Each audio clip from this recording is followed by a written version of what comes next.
You were the last one in the study before the clock stopped. That doesn't mean I touched it. I told you I heard a noise and left immediately. The afternoon sun filtered through the lace curtains of the Thornfield Village Hall, casting delicate shadows across the linen display that had taken Mrs. Pemberton 3 weeks to arrange. Miss Marple stood at the far end of the room, ostensibly admiring a particularly fine example of Madeira work, though her sharp grey eyes were taking in considerably more than the needlework. The Thornfield Annual Linen and Craft Exhibition had been held on the second Saturday of June for 43 consecutive years, and in all that time, nothing more dramatic than a ribbon dispute had ever disturbed its peaceful proceedings. Today, however, the village was about to discover that even the most genteel of traditions could conceal the darkest of secrets. Mrs. Eleanor Ashford, the exhibition's primary organizer and the wife of the recently deceased Vicar Edmund Ashford, had been bustling about since dawn, ensuring that every tablecloth, napkin, and decorative runner was positioned to maximum advantage. Eleanor was a woman of precise habits and considerable social standing, the sort who remembered not only everyone's names but also their family histories, their dietary preferences, and their most minor social transgressions.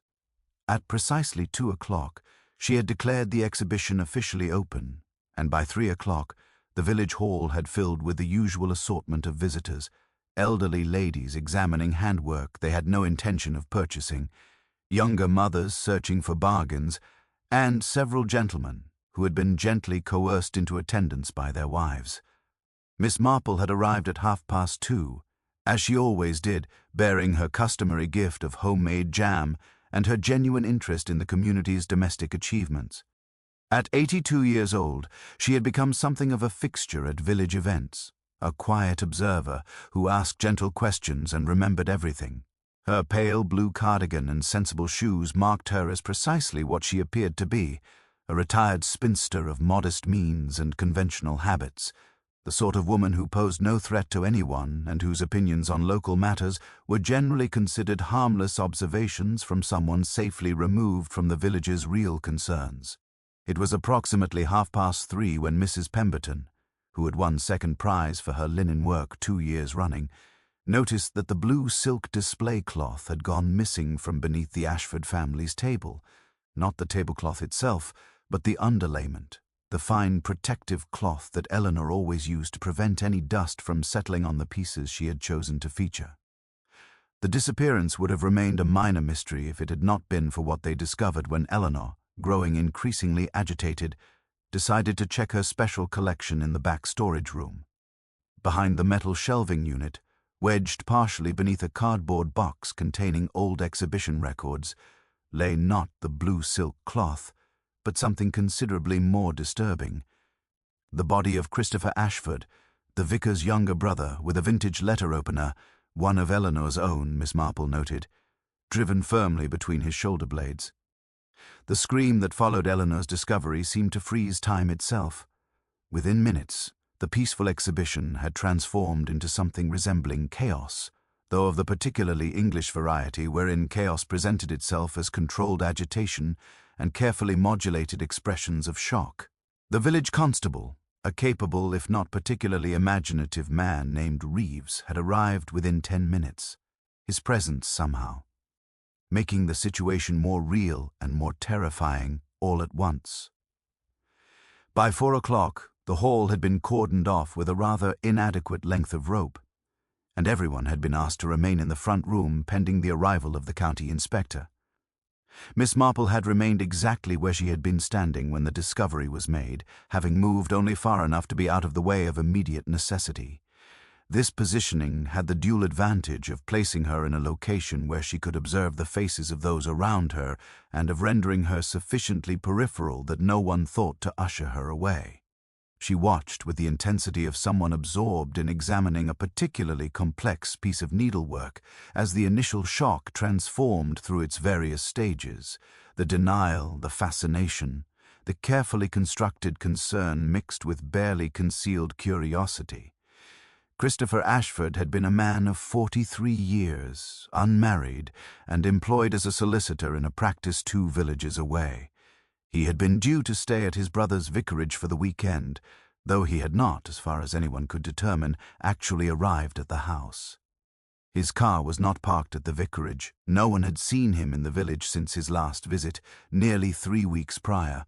The exhibition itself seemed an unlikely destination for a London-trained solicitor, and yet here he lay, in the back storage room of the village hall, definitively quite dead, with a murder weapon that any of perhaps 30 people in the room could have accessed.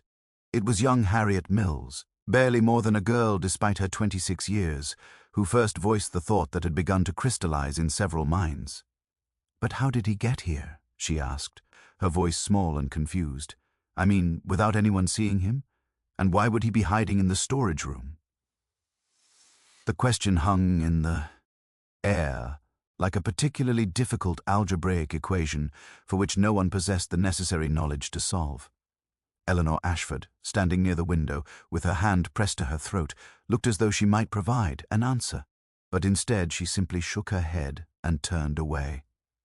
Miss Marple, observing this small gesture with great care, began mentally cataloguing the inconsistencies that were already presenting themselves. The letter opener, for instance, was notable for its exquisite workmanship, definitely pre-war, probably Edwardian. Eleanor had mentioned once, during a conversation about inheritance, that it had belonged to her mother. The fact that it had been employed as a murder weapon suggested either great passion or great planning, or perhaps most intriguingly, both. She also noticed that James Worthington, the surveyor's son, had gone quite pale upon hearing the news, whereas Diana Prescott, who had always been rather too friendly with Christopher Ashford during his previous visits, had seemed to compose herself with almost mechanical precision before allowing her expression of shock to settle into place. As the afternoon light began its slow descent toward evening, Miss Marple found herself reflecting on a conversation she had overheard just that morning while purchasing stamps at the post office. Mrs. Harrington had mentioned, to no one in particular, that Eleanor Ashford had been acting rather strangely lately, particularly concerning matters related to her late husband's will. The vicar, Edmund Ashford, had passed away only 18 months previously, and apparently there had been some question about certain provisions contained within his testament. Christopher, being a solicitor, might well have been called upon to clarify such matters which would explain his presence in the village. It would not, however, explain his presence in the storage room, or the particular manner of his demise, or indeed the curious absence of anyone having witnessed his arrival at the village hall at all. The inspector would arrive within the hour, the constable assured everyone, and until then they were all to remain exactly where they were. Miss Marple settled herself in a chair positioned near the window, ostensibly absorbed in her knitting, and began the work of observation that had occupied so much of her life. Around her, the village of Thornfield began its transformation from an ordinary afternoon into something far more complex and considerably more dangerous. The linen exhibition would be remembered not for its particularly fine needlework, but for the murder that had disrupted it, and for the secrets that would soon begin, inevitably and irrevocably, to unravel like a poorly constructed seam. Inspector James Blackwood arrived at Thornfield Village Hall at precisely 5 o'clock, accompanied by Sergeant Mills and a police photographer who immediately began his methodical documentation of the crime scene. The inspector was a lean man of approximately 60 years, with steel-grey hair and the manner of someone who had witnessed sufficient human depravity to regard even murder with a kind of professional detachment. He surveyed the assembled villagers with an expression that suggested he found them collectively disappointing, as though their crime, for he clearly considered it a communal affair in some fundamental way, represented a failure of civilization itself. The first person he interviewed was Eleanor Ashford, who was now seated in the small office adjoining the main hall, her hands folded in her lap with the rigidity of someone maintaining control through sheer force of will. Miss Marple observed her through the partially open door, noting how Eleanor's jaw clenched minutely when the inspector asked her to explain the letter opener. It was, Eleanor confirmed, one of a pair that had belonged to her mother. Both had been kept in the china cabinet at the vicarage, where Christopher would certainly have seen them during any of his visits. The other one, she added with what seemed like genuine distress, was still in the cabinet where it had always been. This one, the murderer's instrument, had presumably been removed sometime between Christopher's last visit 3 weeks prior and today's discovery. The logistics of the crime presented themselves as extraordinarily puzzling. Christopher's motor car, a rather sensible grey saloon, had not been observed arriving in the village. The garage owner, Mr. Pettigrew, who prided himself on noticing every vehicle that passed his premises, had seen nothing unusual all day. Christopher's secretary in London confirmed that he had left his office at the expected time yesterday, mentioning only that he intended to spend the weekend in the country visiting his brother. Yet no one at the vicarage had seen him. Eleanor stated clearly that he had not arrived, that his usual bedroom had not been prepared, and that no communication had been received from him indicating a change of plans. This discrepancy alone would have puzzled a less experienced investigator, but it seemed only to confirm Inspector Blackwood's initial impression that the village contained, within it, persons of considerable cunning and questionable veracity. He interviewed each of the 37 people who had been present in the hall during the afternoon, and with each interview, his expression grew progressively more sardonic. Everyone had been sufficiently absorbed in the linen exhibition to notice nothing unusual. Everyone had seen nothing, heard nothing, and most damningly, remembered nothing that might prove of the slightest assistance in determining how a dead solicitor had arrived in the storage room. Miss Marple was interviewed last, which seemed to surprise the inspector considerably. She presented herself as what she appeared to be, an elderly woman of modest intelligence, primarily interested in the needlework, and having observed nothing of particular significance. She admitted to standing near the display for much of the afternoon, though her attention had been focused entirely on examining the various techniques employed by the local craftspeople.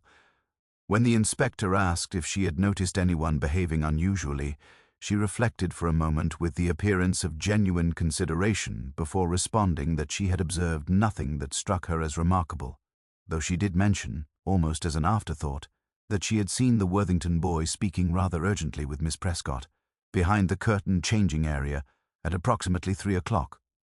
The inspector's interest visibly sharpened at this intelligence, though he dismissed her with the air of someone grateful to be freed from an unsatisfying conversation.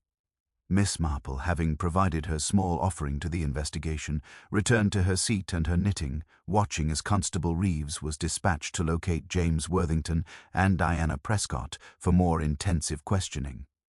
The young people, when they were finally found and brought separately into the office, both possessed the appearance of individuals trapped in a particularly unpleasant nightmare from which they could not awaken. As evening descended and darkness crept across the village hall, several significant pieces of information emerged from the interviews. James Worthington, it transpired, had been engaged to Christopher Ashford's former fiancée, a woman named Margaret Healy, who had broken their engagement 2 years prior, when Christopher began displaying what might charitably be described as excessive interest in the village's social secretary. Diana Prescott was that same social secretary, a widow of 5 years' standing and possessed of considerable charm and considerably fewer scruples than Thornfield society generally preferred. The engagement between James and Margaret had, following Christopher's infidelity, apparently become somewhat strained, and Diana had spent the preceding months developing a rather transparent friendship with yet another young man, one Robert Sterling, who worked at the bank. Eleanor Ashford, when confronted with this information regarding her late brother-in-law's romantic entanglements, seemed neither surprised nor particularly troubled. She confirmed that Christopher had been something of a disappointment to his family, that his romantic liaisons had been numerous and frequently unsuitable, and that she personally had never believed him to be a suitable suitor for anyone of quality. This statement was delivered with the kind of emotional coldness that suggested Eleanor had held these opinions for quite some time and had made little effort to conceal them from Christopher himself. By 8 o'clock in the evening, Inspector Blackwood had formed a preliminary theory. Christopher Ashford had arrived in the village with the intention of meeting someone, had been lured to the exhibition hall under false pretenses, and had been murdered by one of 3 individuals who possessed clear motive and the opportunity to act. The letter opener suggested either a crime of passion or an attempt to make the crime appear passionate, when in fact it was calculated. The absence of any witnesses to Christopher's arrival and the peculiar placement of his body suggested planning and deliberation. The inspector was inclined toward suspecting either James Worthington, who had been publicly humiliated by Christopher's actions, or possibly Diana Press. Cott herself, who had an obvious financial motive if Christopher had threatened to expose her manipulations of the Ashford estate. Miss Marple, sitting quietly in the corner with her knitting, observed all of this with the attention of someone watching a play whose final act had not yet been written. She had, over the course of her long life, learned that the most obvious solutions to human mysteries were frequently the most incorrect ones. Murder, in her extensive experience, rarely presented itself as a simple matter of straightforward motive and opportunity.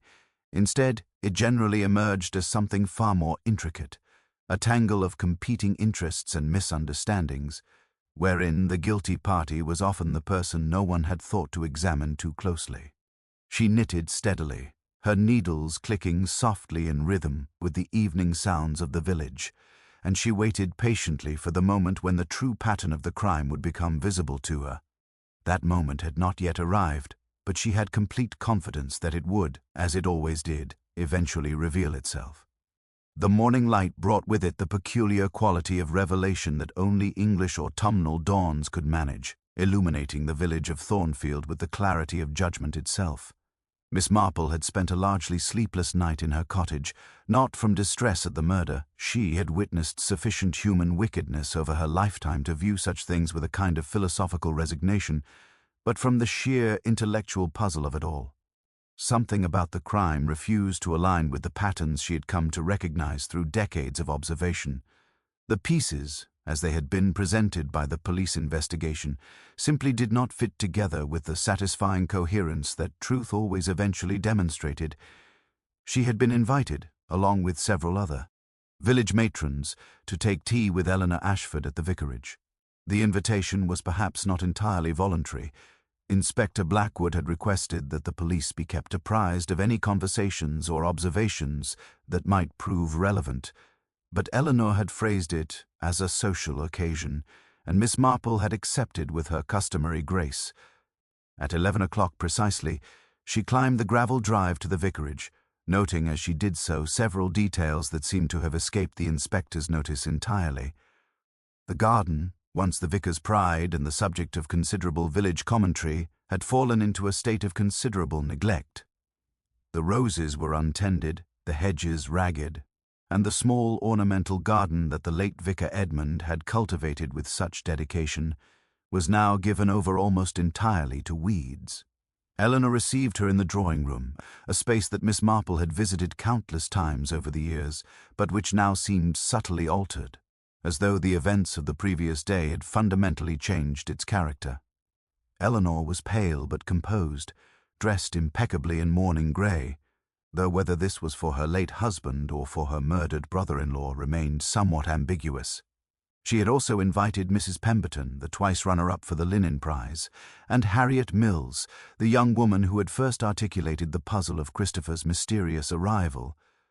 The conversation proceeded with the careful choreography of social discourse that characterized English village life. Initially, the discussion centered on the exhibition itself and the tragedy that had so rudely interrupted it. Mrs. Pemberton expressed her sincere hope that the exhibition would continue next year, noting that it seemed important to demonstrate that the village would not be intimidated by such dreadful events. Harriet, who was considerably SS practiced in the art of social dissembling, seemed primarily concerned with the details of the investigation and whether Inspector Blackwood had yet determined the killer's identity. Eleanor responded to these inquiries with measured responses that revealed nothing of her personal feelings on the matter. It was Miss Marple who eventually steered the conversation toward more revealing territory, though she did so with such apparent innocence that no one could have suspected her of deliberately directing the discussion. She remarked, quite casually, that it must be extraordinarily difficult for Eleanor to manage the vicarage alone, particularly given its considerable size and the various responsibilities that such a position entailed. Eleanor's response was telling. a brief tightening around the eyes, followed by a statement that she had been considering selling the property, that Edmund's death had left her with financial obligations that made maintaining such a large establishment impractical. This intelligence seemed to surprise Mrs. Pemberton, who ventured the observation that Eleanor had always seemed quite comfortably situated financially. The late vicar had, after all, been a man of some independent means, and the vicarage came with the position. Eleanor's explanation was delivered with admirable composure. Edmund's financial affairs had been somewhat more complicated than most people realized. There had been certain investments that had not performed as anticipated, certain obligations to family members that had consumed more resources than expected. In short, the estate would require careful management, and the sale of the vicarage might prove necessary. Miss Marple filed this information away with great care, for it represented a significant addition to the puzzle. Christopher, as a solicitor, would certainly have been consulted regarding the management of Edmund's estate. If Eleanor had been concealing financial difficulties, if there had been questions about certain aspects of the inheritance or the disposition of Edmund's property, then Christopher's presence in the village took on an entirely different significance. It was no longer simply a matter of romantic entanglement or personal revenge. It became a matter of considerable financial consequence. When the conversation turned, as it inevitably did, toward speculation about the murderer's identity, Miss Marple listened with apparent distraction, while actually noting every nuance of the responses offered. Eleanor maintained that she could not imagine who would wish to harm Christopher, that while he had his faults, he hardly seemed the type to inspire such violent passion. Mrs. Pemberton was more forthright in her observations, noting that Christopher had always struck her as a man who collected enemies the way some people collected stamps, and that she would not be surprised if his death was connected to some woman or other. Harriet, significantly, offered no opinion on the matter at all, but instead seemed absorbed in the contemplation of her teacup with unusual intensity. As Miss Marple was preparing to depart, Eleanor drew her aside with the manner of someone seeking confidential advice. She mentioned, in a carefully modulated undertone, that Christopher had arrived in the village the previous day, after all, that she had simply not initially realized it, that he had contacted her late yesterday morning and arranged to meet her at the exhibition hall to discuss certain matters pertaining to Edmund's will. However, he had not actually appeared for their meeting, and she had presumed that he had changed his plans and driven back to London. The revelation that he had been murdered at the very exhibition where they were supposed to meet had come as a considerable show to her, and she wondered now whether she should share this information with Inspector Blackwood. Miss Marple advised her that honesty, as always, represented the most prudent course of action. However, she also noted that Eleanor might wish to prepare herself for the inevitable questions that would follow such a revelation. If Christopher had arrived in the village and contacted Eleanor, then there was necessarily someone who had seen him, someone who had knowledge of his movements. This person, or these persons, would become of considerable interest to the inspector, and Eleanor herself might find her own position somewhat complicated by the fact that she had initially failed to mention this meeting. Eleanor's expression suggested that she had already considered this rather unfortunate possibility, and that she was not entirely pleased about the implications it presented.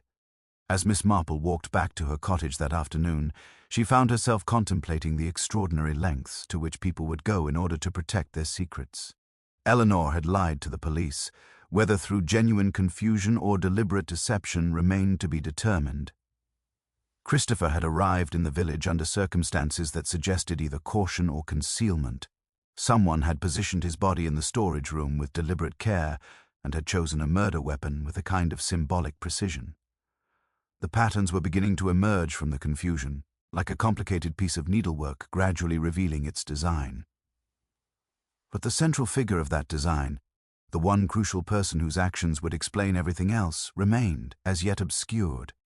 Inspector Blackwood's reaction to Eleanor's revelation regarding Christopher's arrival was precisely what Miss Marple had anticipated, a mixture of professional frustration and the kind of cold anger that comes from discovering that a witness has deliberately misled the investigation. Eleanor was brought in for a second interview, this time with considerably greater formality, and the entire timeline of the previous day was reconstructed with meticulous care. Yes, Eleanor admitted, Christopher had telephoned her at approximately 9 in the morning. Yes, they had arranged to meet at the exhibition hall at 3 o'clock. Yes, she had gone to the hall expecting to meet him, and yes, she had waited for nearly half an hour before concluding that he had changed his plans and departed. The question that now consumed the investigation was elementary but crucial. If Christopher had arrived in the village and contacted Eleanor, how had he arrived? Where had he spent the intervening hours between his telephone call and the arranged meeting? And most significantly, who else in the village had been aware of his presence? The inspector's theory, which had previously centered on James Worthington or Diana Prescott as impulsive criminals of passion, now began to shift towards something more calculated and deliberate. Someone had known that Christopher was coming. Someone had known about the meeting with Eleanor. Someone had possessed the knowledge necessary to intercept him before he reached the exhibition hall, or alternatively, to follow him there and commit the murder while Eleanor was occupied elsewhere in the building. Miss Marple observed from her habitual position near the window as the investigation took on this new dimension.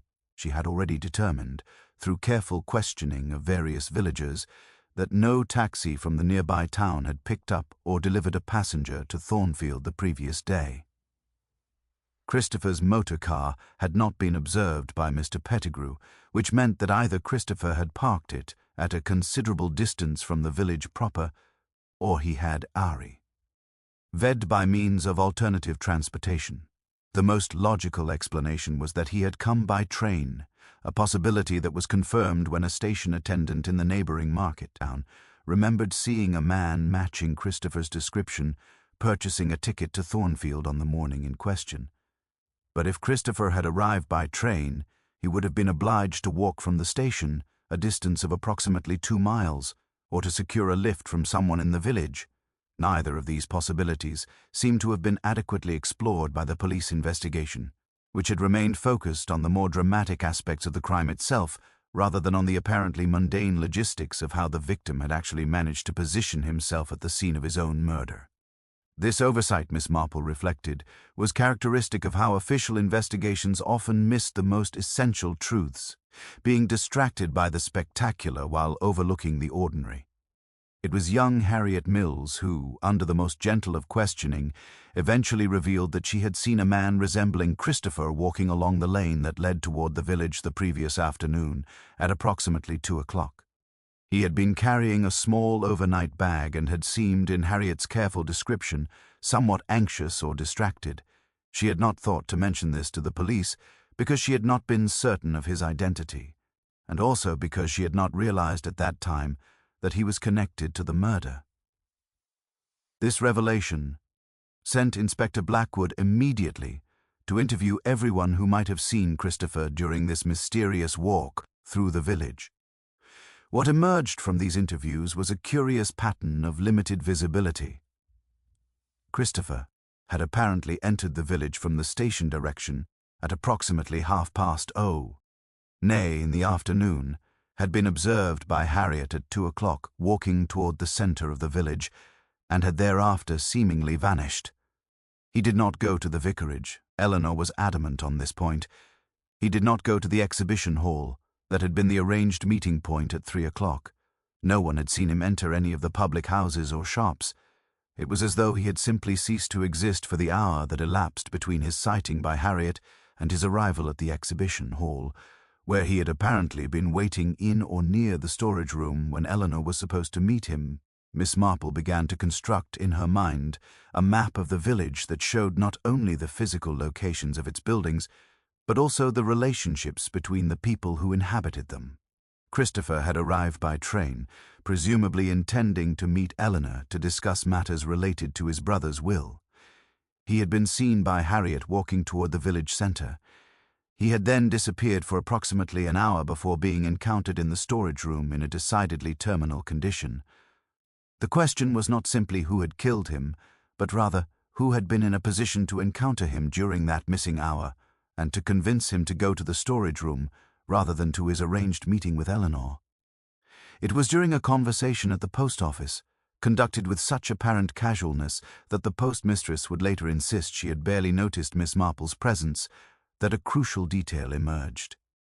The postmistress mentioned, in the context of discussing the various visitors and their comings and goings, that Robert Sterling, the young man from the bank, had taken the afternoon off on the previous day. This fact seemed insignificant, a mere administrative detail of no particular consequence, yet it struck Miss Marple with the force of revelation. Robert Sterling was the man whom Diana Prescott had apparently taken up with following her abandonment of Christopher. Robert Sterling worked at the bank. Robert Sterling was, furthermore, the son of the bank manager, a position that afforded him access to considerable information regarding the financial affairs of the village's more prominent residents. Miss Marple found herself wondering whether Robert Sterling's afternoon off had been planned in advance, or whether it had been a spontaneous decision made for reasons as yet undetermined. She wondered also whether the bank, during its routine operations, might have had reason to provide financial advice or services to the late Vicar Edmund Ashford, and if so, whether Christopher's visit to the village might have related not to romantic entanglements but to more complex matters of fiscal management and inheritance. The pattern was becoming increasingly clear, though several crucial pieces remained yet to be placed in their proper positions. By late afternoon, Miss Marple had positioned herself on a bench near the village green, where she could observe the comings and goings of the various residents with unobstructed clarity. She was ostensibly engaged in her knitting, a pursuit that rendered her effectively invisible to most of the village, but her eyes and her formidable mind were engaged in far more complex work. She watched as Robert Sterling emerged from the bank at his usual closing time, as he walked toward the motor car park with the controlled casualness of someone attempting to appear entirely ordinary while internally managing considerable anxiety. She noted the tightness around his mouth, the way his eyes darted toward the police presence still visible near the exhibition hall, and the particular manner in which he seemed to be avoiding any direct contact with other villagers. The murder of Chris. Topher Ashford, Miss Marple had begun to understand, was not a simple crime of passion or a straightforward theft. It was instead a crime born of desperation, of financial entanglement, and of the peculiar vulnerability that comes when ordinary people find themselves caught in circumstances far beyond their normal experience. Christopher had come to the village to uncover or to document something, and that something had proven sufficiently threatening to someone that murder had seemed the only viable solution. The question now was whether Robert Sterling had acted alone, or whether other hands had guided his own. The discovery that would alter the entire trajectory of the investigation came not from Inspector Blackwood's methodical police work, but rather from the entirely accidental observation of Mrs. Harrington, the village's most prolific purveyor of gossip and inadvertent intelligence. Mrs. Harrington, while gossiping with the grocer about the murder and expressing her theories regarding Robert Sterling's potential guilt, happened to mention that she had seen Eleanor Ashford entering the bank at an unusual hour approximately 3 weeks prior. This visit had struck Mrs. Harrington as noteworthy because Eleanor had emerged from the bank with what appeared to be considerable distress, her composure visibly shaken in a manner entirely uncharacteristic of the normally composed widow. When this intelligence reached Miss Marple through the inevitable channels of village communication, she felt the satisfying sensation of a crucial piece of the puzzle sliding into place with audible clarity. 3 weeks prior was precisely the date of Christopher's last visit to Thornfield before the murder. Eleanor had been disturbed by something at the bank. Robert Sterling worked at the bank. Eleanor had claimed financial difficulties requiring the sale of the vicarage. Christopher, a solicitor, would naturally have been consulted regarding such matters. The connections began to form with the inexorable logic of cause and effect, yet one critical question remained unanswered. What exactly had prompted Eleanor's distressed visit to the bank, and what had the manager or his son subsequently discovered? Miss Marple seized upon an opportunity that presented itself quite naturally during a routine visit to the village library, where she encountered Margaret Healy, the young woman whose broken engagement to James Worthington had been precipitated by Christopher's infidelity with Diana Prescott. Margaret was ostensibly searching for a book on estate management, though Miss Marple detected beneath this pretext a more genuine distress that spoke to deeper concerns. When Miss Marple, with her characteristic gentleness, asked whether Margaret was reading for pleasure or for practical purposes, the young woman found herself, somewhat to her own surprise, confiding in this elderly listener. Margaret revealed, in the careful language of someone imparting confidences not meant for public consumption, that her father had once worked as the manager of the Thornfield branch of the bank. He had retired approximately 2 years prior, shortly after a significant period of illness that had left him considerably weakened. During his tenure, Margaret explained, he had become aware of certain irregularities in the accounts of several of the village's more prominent residents. These irregularities had never been formally reported or investigated, as her father had become ill and had subsequently retired, allowing the matter to fade into the obscurity of unresolved administrative questions. However, her father had confided in her that he suspected serious financial impropriety, and he had been relieved to step away from the position before the situation could escalate. Something requiring formal intervention. Miss Marple listened to this account with an intensity of attention that Margaret found both comforting and slightly unsettling. She asked, with apparent idle curiosity, whether Margaret knew the specific nature of these irregularities or which residents' accounts had been involved. Margaret hesitated, clearly reluctant to breach what remained of her father's professional confidentiality, but eventually admitted that she believed the late Vicar Edmund Ashford had been somehow connected to the matter, and that there had also been questions regarding the management of certain trust funds that were supposedly held for charitable purposes by the church. This revelation struck Miss Marple with the force of complete understanding. The late Vicar Edmund had been, by all accounts, a man of impeccable moral character and considerable personal virtue. Yet he had also been a man who, despite his position and the vicarage's relative comfort, had struggled with financial matters. If Edmund had been manipulated into allowing his name to be used in connection with improper financial arrangements, if his accounts had been mismanaged, or if his trust in others had been exploited, then Christopher's visit to the village took on an entirely different significance. Christopher had not come to Thornfield for reasons of romance or casual family business. He had come to investigate the death of his brother and to determine whether the circumstances of Edmund's passing were entirely as they had been represented. Miss Marple recalled, with sudden clarity, a conversation that had taken place during the funeral service 18 months prior. Someone had mentioned, almost in passing, that the late vicar's death had been remarkably sudden, that he had been in apparently good health and then had simply collapsed with what was determined to be acute AC failure. At the time, no one had questioned this outcome.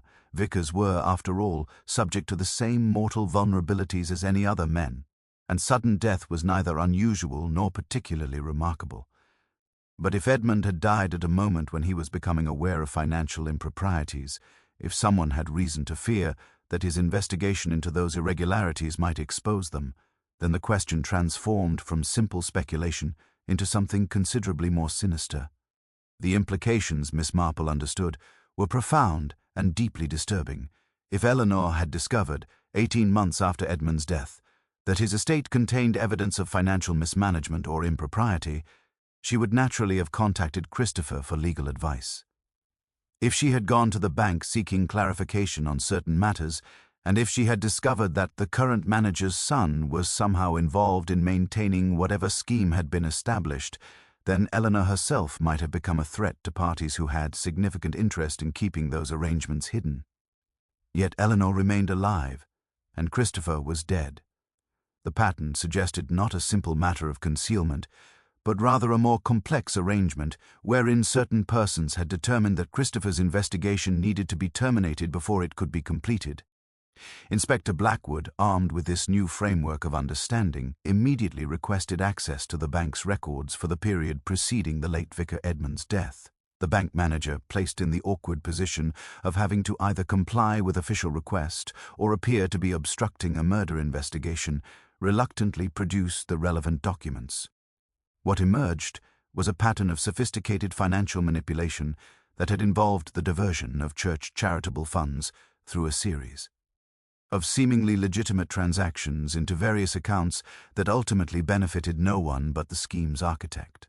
The architect, upon careful examination of the documentation and transaction records, appeared to be none other than Robert Sterling, who had been employed at the bank for approximately 4 years, and who had possessed the technological knowledge and access necessary to execute such a scheme. Yet even this revelation left certain crucial questions unanswered. If Robert Sterling had been engaged in financial impropriety involving church funds, and if Christopher's investigation posed a threat to his continued concealment of these activities, then Robert certainly had motive for the murder. However, the method and the particular manner of the crime suggested something more complicated than simple self-preservation. The choice of murder weapon, the placement of the body, the timing of the crime all indicated planning and deliberation of a specific character. Robert Sterling, whatever his financial crimes might be, seemed an unlikely candidate for such calculated violence. Unless, Miss Marple reflected, he had not acted entirely independently, and unless there existed another hand, another mind, guiding the circumstances that had led to Christopher's death. The confrontation between Inspector Blackwood and Robert Sterling took place in the small interview room adjacent to the police station, a space that smelled faintly of institutional disinfectant and carried with it the accumulated weight of difficult conversations. Robert, confronted with the evidence of his financial manipulations, initially maintained a facade of innocent bewilderment that crumbled with remarkable speed once the inspector produced the documentation with photographic clarity. Within an hour, Robert had confessed to the embezzlement scheme, explaining in halting, defensive language how he had initially intended merely to borrow small amounts from the charitable funds, how he had convinced himself that he would eventually repay everything, and how the situation had simply spiraled beyond his control until the sums involved were too substantial to ever be adequately concealed. Yet when Inspector Blackwood shifted his questions toward the murder itself, Robert's demeanor changed entirely. He insisted, with an intensity that suggested genuine conviction, that he had nothing whatsoever to do with Christopher Ashford's death. He admitted to knowing that Christopher was in the village, acknowledged that he had learned of the meeting between Eleanor and Christopher at the exhibition hall, but categorically denied any involvement in the murder. The inspector, observing him across the table, found himself confronted with a curious phenomenon.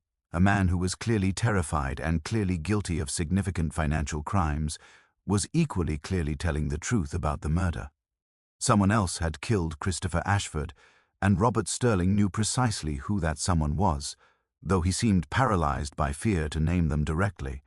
It was Miss Marple who finally provided the key that unlocked Robert's paralysis, though she did so through means so subtle that even Inspector Blackwood failed to recognize her crucial intervention. She had requested, through Constable Reeves, with whom she had developed a cordial if somewhat suspicious relationship, permission to speak with Eleanor Ashford one final time. The request was granted, Eleanor being technically still a person of interest rather than a formal suspect, and Miss Marple was conducted to the small sitting room where Eleanor had been asked to wait pending further questioning regarding the financial situation at the vicarage. Miss Marple settled herself across from Eleanor with the deliberate care of Mione arranging furniture rather than preparing for confrontation. She mentioned, initially, how difficult the entire situation must be for Eleanor, how the burden of managing not only the loss of one's husband, but also the discovery of financial impropriety must weigh heavily upon any woman's conscience.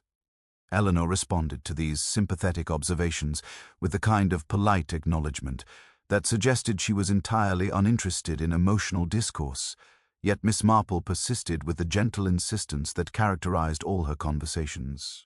She noted, with apparent irrelevance, how the late Vicar Edmund had always seemed a man of considerable integrity, yet how even the most virtuous of people could sometimes find themselves caught in circumstances not entirely of their own making. She reflected, speaking as though merely thinking aloud, on how a woman in Eleanor's position might have discovered, after her husband's death, that his reputation and the reputation of the church he served had been compromised by the actions of others. She suggested, with the delicate phrasing of someone offering a hypothesis rather than an accusation, that such a woman might feel a certain responsibility to protect that reputation, to ensure that the full extent of the impropriety did not become publicly known and thereby cast a permanent shadow over Edmund's memory. Eleanor's face during this monologue underwent a series of subtle transformations that Miss Marple observed with her characteristic attention to detail. The initial polite disinterest gave way to tension, the tension evolved into something approaching desperation, and finally, Eleanor's carefully maintained composure began to fracture. When Miss Marple gently asked whether Eleanor had perhaps been confronted by this situation when Christopher arrived in the village, whether Christopher's investigation into Un's financial affairs had threatened to expose not only Robert Sterling's embezzlement, but also Edmund's unwitting complicity in the scheme, Eleanor's defenses crumbled entirely.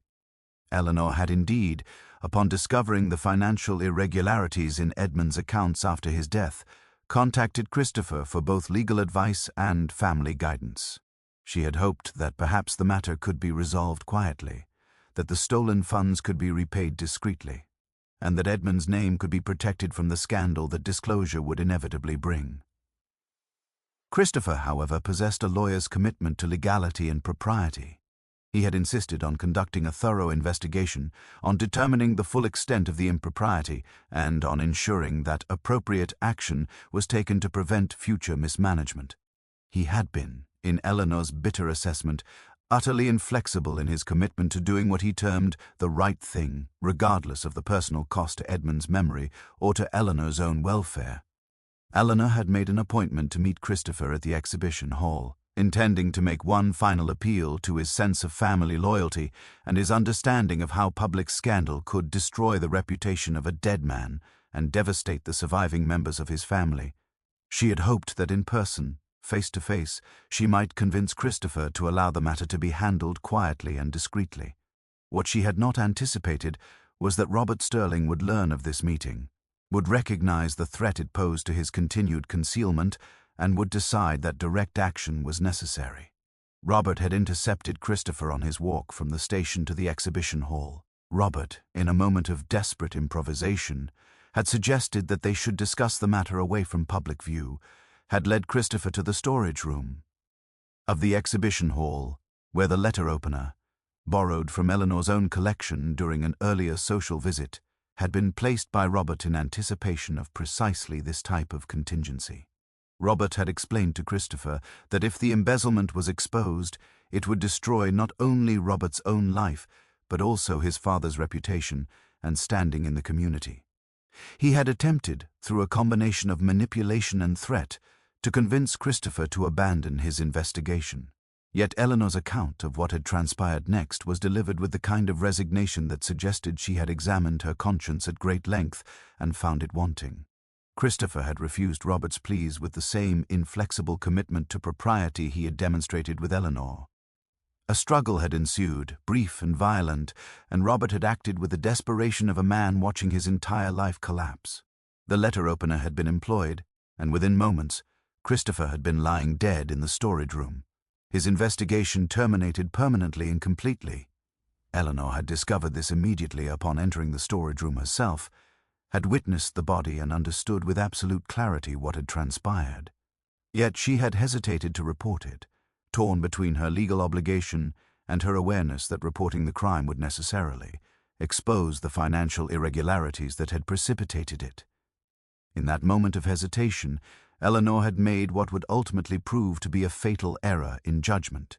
She had instead attempted to conceal the body further, to cover the crime, to provide herself and Robert Sterling with time to determine some alternative solution to the catastrophe that had befallen them both.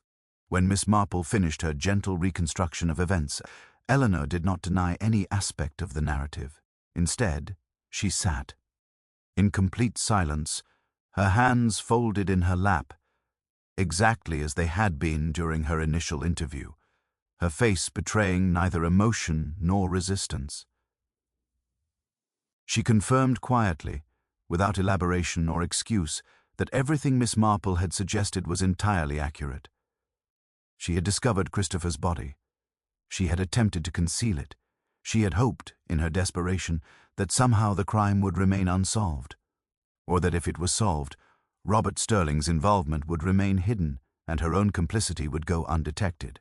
She had, in short, allowed her desire to protect her late husband's memory to override her commitment to justice, and in doing so, she had become an accessory to murder itself. The arrest of Eleanor Ashford for her role in the concealment of Christopher's murder sent through Thornfield Village a shockwave of recrimination and moral examination that far exceeded the initial impact of the crime itself. A murder committed by a young man in a moment of desperation could be comprehended, could be assigned to passion and fear and the weakness of human character under extreme pressure. But Eleanor's involvement, Eleanor's calculated decision to conceal the crime rather than report it immediately, transformed the narrative from a tragedy into something far more disturbing. Eleanor had been the village's moral arbiter, the arbiter of social propriety, the woman whose judgment on questions of conduct and virtue was habitually sought and generally followed. Her fall from this position of authority struck the community with the force of theological collapse. Inspector Blackwood, satisfied that the primary perpetrator of the crime had been identified, and that the secondary concealment had been adequately documented, began the process of preparing his case for prosecution. Robert Sterling, confronted with Eleanor's confession and the weight of the forensic evidence that had been accumulated through careful police work, abandoned his remaining pretense of innocence. He confessed completely to the murder, providing a detailed account of how he had encountered Christopher on the lane, how he had lured him to the storage room with promises of a discreet discussion, and how the crime itself had been committed in what he characterized as a moment of panic and desperation rather than calculated malice.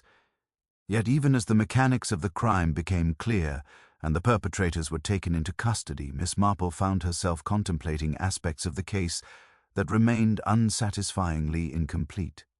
The investigation, as conducted by the official police, had focused primarily on establishing guilt and securing confessions. But Miss Marple was interested in something considerably more profound, the question of how a series of ordinary people, none of them inherently evil or obviously predisposed toward violence, had nonetheless managed to create circumstances in which murder became not merely possible, but inevitable. The investigation had resolved the crime, but it had not truly explained how such a thing could come to exist in a place like Thornfield Village, a place that prided itself on its order, its respectability, its fundamental adherence to the structures of English social life. She spent considerable time in reflection during the days that followed the arrests, sitting in her cottage and examining the narrative of events with the intensity of someone studying a complex needlework pattern. She considered Robert Sterling, a young man who had possessed education and opportunity, who had been born into comfortable circumstances and employed in a respectable position, yet who had somehow found himself engaged in theft and ultimately in murder. She examined Eleanor Ashford, a woman of breeding and considerable personal strength, who had allowed her desire to protect her deceased husband's reputation to compromise her fundamental commitment to justice and legality. She thought of the late Vicar Edmund, whose unwitting complicity in financial crime had set in motion the entire chain of events that would ultimately culminate in his brother's murder. What Miss Marple understood through the prism of her long experience observing human nature was that the crime was not an aberration or an exception to the normal functioning of village life. Rather, it was an intensification and an exposure of patterns and pressures that existed always beneath the surface of ordinary social interaction. The embezzlement had not emerged from nowhere. It had resulted from Robert Sterling's exposure to certain temptations and his failure to resist them. Eleanor's concealment had not been irrational. It had been based upon a coherent, if ultimately misguided, set of priorities that valued reputation and family honor over abstract principles of legality. During a conversation with Constable Reeves, conducted ostensibly about the disposal of various evidentiary materials, but in reality serving Miss Marple's deeper purpose of understanding, she asked whether he had considered what might have happened if Eleanor had come forward immediately upon discovering Christopher's body. Reeves admitted that such a question had not occurred to him. His professional focus had been directed entirely toward apprehending the guilty party and securing sufficient evidence for prosecution. Yet Miss Marple persisted in her questioning, suggesting that had Eleanor reported the crime immediately, she herself would have remained entirely innocent of any criminal charge. Robert Sterling would have been apprehended within hours. The case would have been resolved with considerable simplicity, and Thornfield Village would have been spared the additional trauma of discovering that one of its most respected citizens was capable of obstruction of justice. Eleanor's decision to conceal the crime had, paradoxically, accomplished nothing except to ensure her own prosecution, and to add an additional layer of tragedy to an event that was already sufficiently tragic in its fundamental nature. Yet Eleanor had made that decision because she had feared something worse than her own prosecution. She had feared the destruction of Edmund's reputation, the exposure of his unwitting complicity in financial impropriety, the permanent staining of his memory in the eyes of the community he had served. Her choice, Miss Marple reflected, represented a fundamental misreading of the relationship between private virtue and public knowledge, a failure to recognize that reputation, unlike character itself, is ultimately ephemeral, and that the attempt to preserve it through deception invariably accomplishes only its more complete destruction. She considered as well the question of whether the crime might have been prevented entirely had certain systems of oversight and accountability been more rigorously maintained at the bank. The embezzlement scheme that Robert Sterling had perpetrated had been capable of detection through routine auditing procedures. The improprieties in the late vicar's accounts should have triggered more careful investigation during the probate process. The entire chain of events, one might argue, could have been interrupted at numerous points had institutional vigilance been more acute. Yet Thornfield Village, like most small English communities, operated on assumptions of personal trust and social cohesion that made such institutional vigilance seem both unnecessary and vaguely insulting. The weeks following the arrests saw a gradual transformation in the village's collective consciousness. The exhibition was eventually rescheduled for the following year, though it was unclear whether it would ever recover its previous character of innocent celebration. James Worthington's engagement to Margaret Healy was quietly renewed, the young couple apparently having recognized through the trauma of recent events that their prior difficulties were insignificant compared to the actual catastrophes that life could produce. Diana Prescott, exposed as neither quite as conniving nor as dangerous as had been initially suspected, maintained her position as social secretary, though with considerably diminished prestige and social authority. Miss Marple received several invitations to social events, each of which she accepted with her customary grace while silently noting the changes in tone and emphasis that characterized village social discourse. The gossip that had once focused on romantic entanglements and minor scandals now touched, with considerably more sophistication and considerably more awareness, upon questions of justice, responsibility, and the fragility of respectability. The village had been forced to confront the reality that wickedness was not an external threat imported from beyond its boundaries, but rather a capacity that existed within its own residents, dormant perhaps, but nonetheless present. On a grey afternoon, approximately 3 weeks after Eleanor's arrest, Miss Marple received a letter from Eleanor herself. The letter, composed in elegant handwriting and delivered through the prison authorities, expressed neither self-pity nor defensive excuse. Instead, Eleanor reflected upon her own miscalculation, upon the particular form of pride that had led her to believe she could manage the situation through concealment rather than through honest disclosure. She acknowledged that she deserved the legal consequences of her actions and that the punishment of imprisonment, while personally devastating, represented a form of justice that she could not ethically refuse.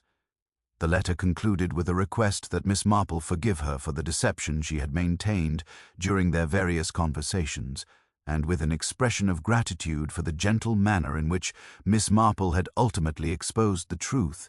Miss Marple, having read this letter with considerable care, placed it among her correspondence and reflected that Eleanor's understanding of her own culpability, though arriving too late to prevent the legal consequences, represented at least a form of spiritual progress.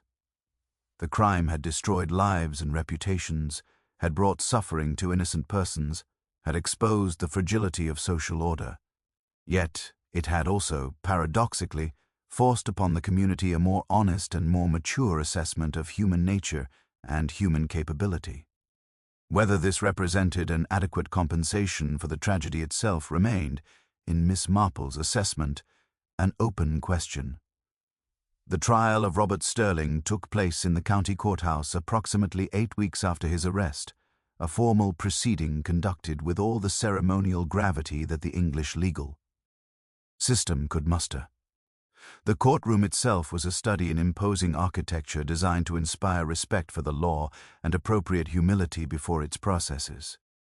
Dark wood paneling rose toward a ceiling that seemed to suggest divine judgment itself, and the various participants in the proceedings, the judge, the barristers, the court officials, moved through their prescribed roles with the precision of actors in a drama that had been written centuries ago and had been rehearsed ever since. Miss Marple attended the trial on 2 separate occasions, sitting quietly in the public gallery and observing not the formal proceedings themselves, but rather the reactions of the various individuals present. She watched as Robert Sterling sat in the dock, his young face already bearing the exhausted resignation of someone who has accepted the inevitability of his own condemnation. She observed the judge, a man of considerable age and evident weariness, listening to the prosecution's carefully constructed narrative with the attention of someone who had heard similar narratives countless times and saw nothing novel in the basic patterns of human wickedness they described. She noted the barristers themselves, conducting their professional duties with considerable skill, but also with a kind of detachment that suggested they were far less interested in justice than in the successful execution of their roles within the legal machinery. The prosecution's case was straightforward and devastating in its completeness. The evidence of embezzlement was irrefutable. The documentation of Robert's access to the church accounts was thorough. The forensic evidence connecting Robert to the murder weapon was conclusive. Multiple witnesses testified that they had observed Robert's movements on the day in question. Fingerprint analysis confirmed his presence in the storage room. The medical examiner's testimony established that the wound inflicted by the letter opener had been consistent with Robert's height and physical capability. By any objective standard, the evidence was not merely adequate, but overwhelming in its sufficiency to establish guilt beyond any reasonable doubt. Yet it was during the defense's cross-examination of the prosecution witnesses that Miss Marple observed something of considerably greater interest than the mere accumulation of evidence. The defense barrister, a man named Harrington, who possessed both considerable skill and, importantly, considerable compassion for his client, began the delicate work of humanizing Robert Sterling, of transforming him from a faceless perpetrator of crime into a person whose actions, while undeniably criminal, had emerged from comprehensible circumstances rather than from inexplicable evil. Harrington elicited testimony regarding Robert's background, his education, his initially promising career trajectory at the bank. He brought forward character witnesses who attested to Robert's previous good conduct and his apparent lack of any violent propensities. He explored, through careful questioning, the financial pressures that had motivated the initial embezzlement, the deteriorating family circumstances that had made Robert's income crucial to his parents' welfare, the gradual escalation of the crime as Robert had discovered that concealment was possible and that each successive theft, rather than alleviating his anxiety, only deepened his desperation and his sense of being trapped in circumstances beyond his control. When Robert himself took the witness stand, a move that his own barrister had clearly advised against, but which Robert had insisted upon making, he delivered a testimony that struck Miss Marple with its combination of honest remorse and terrible clarity regarding the nature of his own culpability. Robert did not attempt to deny the murder. He did not attempt to shift responsibility or to minimize his actions through appeals to circumstance or partial justification. Instead, he described the crime with unflinching accuracy, explaining how Christopher's refusal to be moved had filled him with a desperate panic, how in that moment of absolute fear regarding the complete destruction of his life and his family's security, he had acted with violence, that he now recognized as incomprehensible even to himself. The prosecution's response, delivered through their senior barrister, was a masterpiece of legal argumentation that emphasized the deliberation that had preceded the murder, the conscious decision to employ a weapon that had been obtained in advance, and the reality that regardless of Robert's mental state or his motivations, the law existed precisely to prevent individuals from resolving their difficulties through murder. The barrister reminded the jury that justice required not sympathy for the criminal, but rather recognition that social order depended upon the consistent application of legal consequences for serious crimes. The jury's deliberation lasted less than 3 hours, a remarkably swift conclusion that suggested the evidence had been sufficiently overwhelming to permit only one reasonable verdict. Robert Sterling was found guilty of murder, a verdict that was met with what appeared to be almost visible relief throughout the courtroom, as though the formal declaration of guilt had resolved a tension that had been building throughout the proceedings. The judge, after appropriate expressions of regret regarding the necessity of imposing severe punishment, sentenced Robert T. to life imprisonment, a sentence that Robert received with the same composed resignation he had maintained throughout the trial. Miss Marple observed Robert's parents in the gallery as the sentence was pronounced, noting how his mother's face underwent a series of rapidly shifting expressions before settling into the blank shock of someone who has just witnessed the complete destruction of their world.